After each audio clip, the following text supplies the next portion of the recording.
तो दोस्तों शुरू करते हैं आज की इंफ्रा न्यूज। पहली खबर आ रही है हमारे देश की पहली आरआरटीएस या नए नाम दिए गए रैपिड एक्स से रिलेटेड, जो कि जल्द ही अपने प्रायोरिटी सेक्शन के अंदर ऑपरेशनल होने वाली है। ऐसी खबर हमें एनसीआरटीसी से मिली है। तो दोस्तों यहाँ पर सबसे इंपॉर्टेंट अपडेट जो मिला है वो ये तो है ही कि जो कॉरिडोर के अंदर का पहला सेक्शन है वो ओपन हो जाएगा बहुत जल्द, लेकिन इसकी फ्रीक्वेंसी कितनी होगी वो भी समझ में आया। तो दोस्तों जो एस्ट्रॉम के अंदर बने हुए रेक्स है, इंडिया के गुजरात के सावली में ही बने थे ये, इनकी अच्छी खासी संख्या जो है वो दुबई डेपो में पहुंच चुकी है, जिसके वजह से फ्रीक्वेंसी 5 to 10 मिनट्स की होगी इन ट्रेन के लिए। अब ऑब्वियसली प्रायोरिटी सेक्शन के अंदर ये इतना ज़्यादा मैटर नहीं करेगा, डिस्टेंस भी छोटा है, लेकिन जब अब ये बड़े स्केल पे पूरा मेरठ तक एक्सपांड हो जाएगा तो 5 से 10 मिनट की frequency long distance fast travel के लिए बहुत अच्छी होगी और जल्दी हमें ये ऑपरेशन होते हुए नजर आने वाले हैं।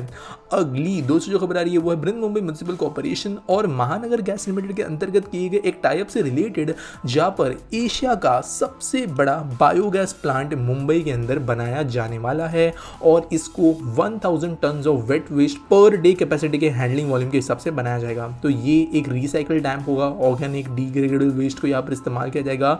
और दोस्तों ये जो कचरा आता है मुंबई के अंदर वो अप्रोक्सीमेटली 3500 से 6000 टन होता है डेली। तो 1000 टन का ऐसा प्लांट बनाना कुछ केसेस में 1/3 से थोड़ा कम और एक्सट्रीम केसेस में 1/6 कैपेसिटी को हैंडल करने लायक होगा। यानी अगर आज के स्केल पे ही देखें तो अगर इस कैपेसिटी के 6 से 7 प्लांट बनते हैं मुंबई के अंदर तो वो पूरा का पूरा डिग्रेडेबल वेस्ट हैंडल कर लेंगे। लेकिन ऑब्वियसली ये पहली स्टेप है, बनना भी सो बाकी है और इसका काम जल्दी शुरू हो जाएगा। अगली दोस्तों जो खबर आ रही है वो है भारत के एक इंपॉर्टेंट डिसीजन से रिलेटेड, जो कि है ग्लोबल हेल्थ रेगुलेटरी प्रोविजंस को इंडिया के अंदर बने हुए मेडिसिन के ऊपर अप्लाई करना। तो दोस्तों हमारे देश के अंदर की इंडस्ट्री को जो फार्मास्यूटिकल में है उसको कहा जाता है फार्मेसी ऑफ द वर्ल्ड, क्योंकि हम कई सारे जेनेरिक ड्रग्स को बहुत सस्ती कीमतों पर बनाकर दुनिया भर में एक्सपोर्ट करते हैं। लेकिन दोस्तों कुछ ऐसे स्पेसिफिक ड्रग्स भी है जो हमारे देश के अंदर बनते तो है, लेकिन वो फॉरेन के अंदर जो कई सारे स्टैंडर्ड्स है, स्पेशली WHO के जो गुड्स मैन्युफैक्चरिंग प्रैक्टिसेस है उनके अंदर बैठते नहीं, जिसकी वजह से हम कई बार जो बहुत ज़्यादा बड़े देश है, डेवलप देश है, वहाँ पर मेडिसिन स्पेशली जो महंगे हाई प्रॉफिट मेडिसिन है उनको एक्सपोर्ट नहीं कर पाते। और हमारे ज़्यादातर मेडिसिन जो है वो गैम्बिया, उज्बेकिस्तान, मार्शल आइलैंड्स इन जैसे देशों के अंदर ही जा पाते हैं और छोटे देशों में जा पाते हैं।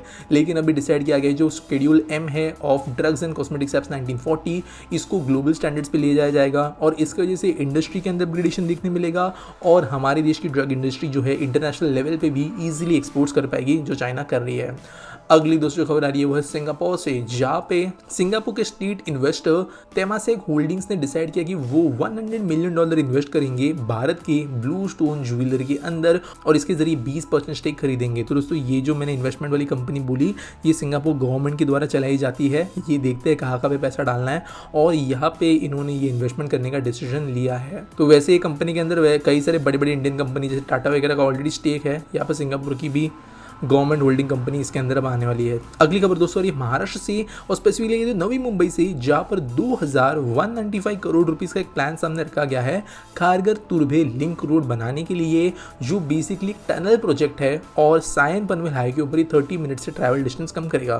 तो दोस्तों बेसिकली खारगर नवी मुंबई का एक इंपॉर्टेंट रेसिडेंशियल एरिया है, तुर्भे भी जो है काफ़ी ज़्यादा कमर्शियल रेसिडेंशियल एरिया है और इनके बीच में जो मेन कनेक्टिंग रोड है वो है सायन पनवेल हाईवे, जो कि बहुत ज़्यादा ट्रैफिक फेस करता है। यहाँ पे स्टैंड स्टिल ट्रैफिक नहीं होता है, एक्सप्रेस वे ये है, लेकिन बहुत ज़्यादा व्हीकल की संख्या यहाँ पर देखने मिलती है और इस टाइम को रिड्यूस करने के लिए ये एक प्रपोजल सामने दिया गया है।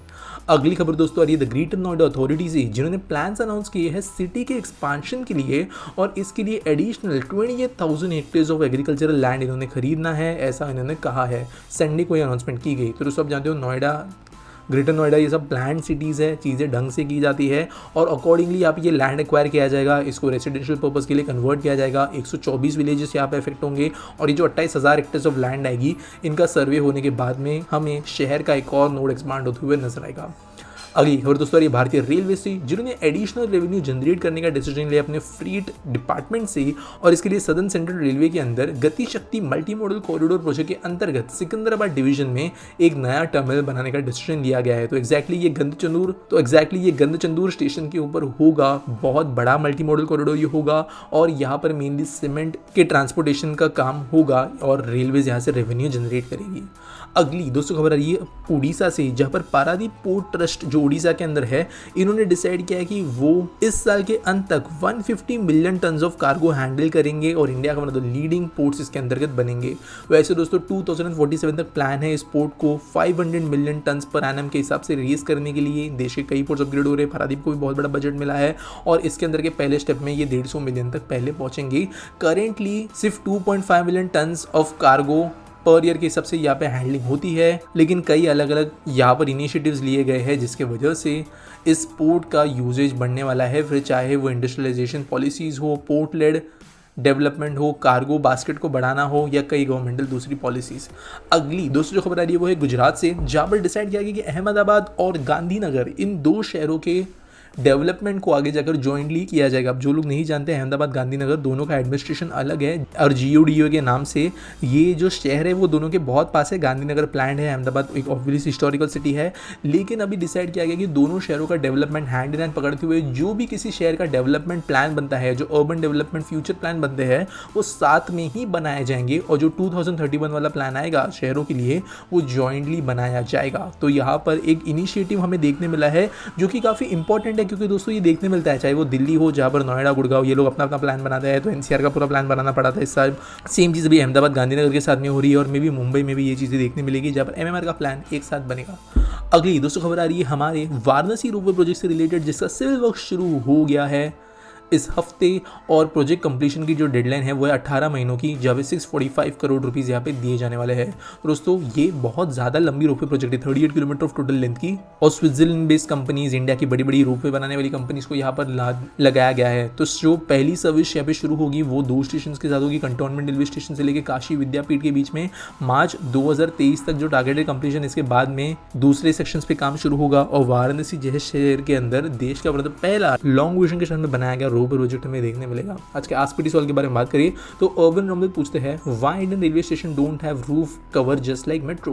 तो देखो यार, इंडियन रेलवे के ना स्टेशन बहुत ज़्यादा है, हज़ारों दसियों हज़ारों स्टेशन है, तो यहाँ पर हर एक स्टेशन के अंदर इतनी ज़्यादा नीड नहीं है कि पूरे के पूरे रूफ को बनाया जाए, क्योंकि कई हज़ार स्टेशन ऐसे हैं जिनमें दिन में कुछ ही ट्रेन आती है, वहाँ पे पैसेंजर फुटफॉल इतना होता है कि पूरा स्टेशन भरता भी नहीं है। वहाँ पर अगर 2-4 भी अगर सेक्शंस बना दिए जाए जिनमें शेड हो, तो जितने लोग वहाँ पे बोर्ड डीबोर्ड करते हैं उन लोगों के लिए जगह बन जाएगी। अब रेलवे बहुत एफिशिएंटली चलानी है, वहाँ पे हज़ारों करोड़ रुपए हर स्टेशन पे खर्च नहीं किए जा सकते, तो ये चीज़ जो है पैसे बचाती है। जबकि बात अगर बड़े स्टेशन की, हम अब जो भी रिडेवलपमेंट, जो अभी हम स्टेशन रिडेवलपमेंट वगैरह देख रहे हैं, वहाँ पर कई स्टेशन ऐसे हैं जो लाखों का फुटफॉल डेली बेसिस पे देखते हैं। वहाँ पर पैसेंजर्स यूज़ करेंगे इन सर्विसेज को और रेलवे वहाँ पर पैसे इन्वेस्ट भी कर सकती है, क्योंकि वहाँ पर रिटेल स्पेस और दूसरे रेवेन्यू जनरेशन मॉडल्स का भी इस्तेमाल किया जा रहा है। छोटी स्टेशन में उनकी नीड नहीं होती है, और ये सिर्फ इंडिया स्पेसिफिक नहीं है। अब कोई भी दुनिया के देश के अंदर जाओ, जितना भी डेवलप क्यों ना हो, छोटे स्टेशन बहुत बेसिक होते हैं, जितने इंडिया के अंदर होते हैं उसी तरीके के होते हैं। मेट्रो की बात करें तो दोस्तों मेट्रो भी लाखों के कम्यूटर्स को रोज़ होस्ट करती है। मेट्रो स्टेशन बहुत अलग तरीके से बनते हैं, मेट्रो के स्टेशन जो होते हैं वो छोटे होते हैं, तो यहाँ पर इनको कंपेयर नहीं करना चाहिए रेलवेज और मेट्रो को, दोनों नेटवर्क्स में बहुत डिफरेंस होता है। उम्मीद करता हूँ आपको सवाल का जवाब मिल गया होगा। अगर आपके पास कोई सवाल है तो आप नीचे मुझे कमेंट्स में #AskPT के साथ में पूछ सकते हो। अगर आप कोई भी सजेशन देना चाहते हो तो वो भी नीचे आप लिख सकते हो। अगर आपको वीडियो अच्छी लगी होगी तो हमारे चैनल को सब्सक्राइब करना, वीडियो को लाइक करना, नोटिफिकेशन ऑन करना बिल्कुल नहीं भूलना, क्योंकि हम ऐसी वीडियोज़ आपके लिए लाते रहते हैं। और मिलेंगे अगले वीडियो में।